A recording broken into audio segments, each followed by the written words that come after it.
അപ്പാ കേറലേ, ഒരു മിനിറ്റ്. എന്താടാ ആ കൈ ഇങ്ങാട് കാണിച്ച്.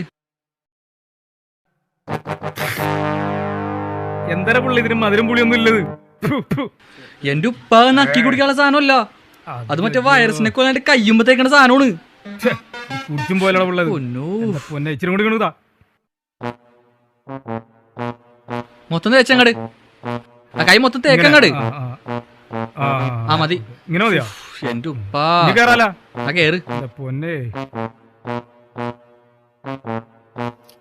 അവസാനഘട്ട പരീക്ഷണം വിജയിച്ചാൽ ഡിസംബറിൽ വിപണിയിലെത്തുമെന്ന് കരുതുന്ന കോവിഷീൽഡ് വാക്സിൻ കുത്തിവെക്കേണ്ടി വരിക 2 ഡോസ്. ആദ്യ ഡോസ് കുത്തിവയ്പ് എടുത്ത് 29-ാം ദിവസമായിരിക്കും രണ്ടാം ഡോസ് കുത്തിവയ്പ് എടുക്കേണ്ടി വരികയെന്നും Serum Institute of India director Purushothaman C Nambiar Manorama ന്യൂസിനോട് പറഞ്ഞു. രണ്ടാം ഡോസ് എടുത്തു കഴിഞ്ഞാൽ